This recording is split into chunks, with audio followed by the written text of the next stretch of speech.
نبا وحو يقولي سؤال بانكو ويدينيا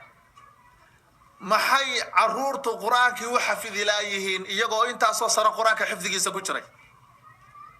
sax ma tahay misama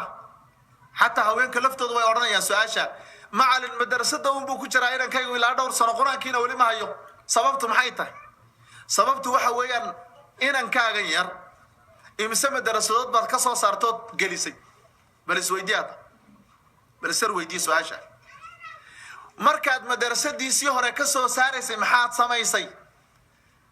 macallin baa waxa uu igu yiri waxa noogu daran uu hebel uu ka baxay baa noogu daran wadaha nooga abuuri markaanu maqalna hebel uu ka go'ay uu ka baxay madrasadii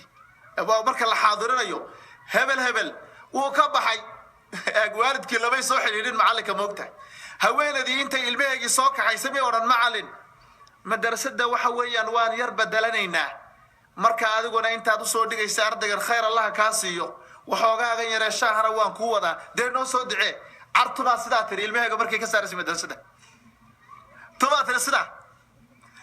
ilma laga naxay oo ay ku dhacday inkaari ayay wada kolba madrasad bay geeraysa bal tan qora sanad buu ku jiraa sanad markuu ku jira laga saaraya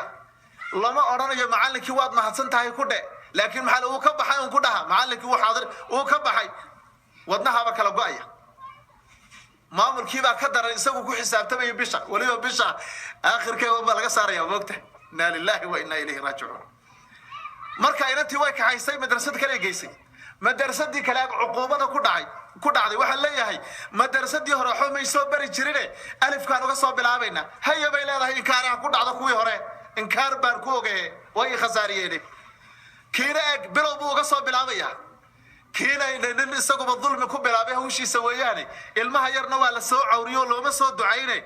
sanad buu ku jiraa halkii ma dhaafayo waxaan tii horaaba dhaantay bay leedahay haddana tu kalo jaarkooga ayaa waxay ku oranaysaa na ilmaha bas ku qaad bas baa lagu qaadaa caruurta markaas ay quraanka soo xafidaan meel kale bas lagu qaaday ka tuuraysa ilmihii marawaxad buu noqonayaa Soomaa hadhow toolay isagoo weynaaday oo quraankiina aan xafidin baa guriga soo fadhiisanay markaasay nacayaan dadkii quraanka barashadiisii iyo quraanka xifdigiisii iyo sababtuna waalidka weeyaan inan kasta iyo haweeney kasta waxa leeyahay maanta madrasadaad ubadkaaga geysay ku sabirsi laakiin adiga waxa laga rabaa inaanad firaash ka dheeraysane macallimiinta xisaabi bil walba waa inaad xisaabisaa tiraada sidoo inankaygu maanta halka uu gaaro halka uu geeyay warqadii itusa waxaad tustaa warqadu maalin walba kaga baxayay tusa waa inaad tiraahdo ma tahay misamaha laakiin haddaad mar waxaad ka dhigto wuxuu ku faa'iideeyaa haba yaraatee ma jirto ugu dambeynta walaalayaal qofku ilaahay quraanka xifdisiyo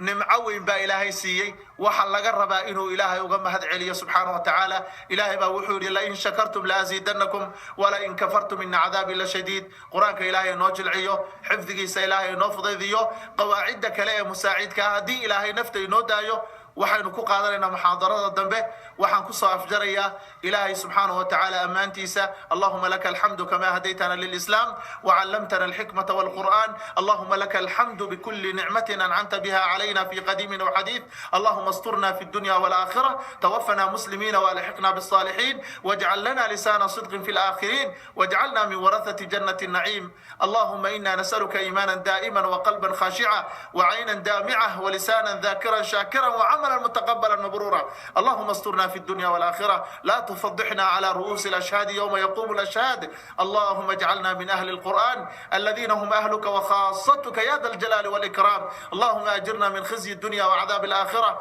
اللهم أرنا الحق حقا وارزقنا اتباعه وأرنا الباطل باطلا وارزقنا اجتنابه وسبحانك اللهم ربنا وبحمدك أشهد أن لا إله إلا أنت أستغفرك وأتوب إليك والسلام عليكم ورحمة الله وبركاته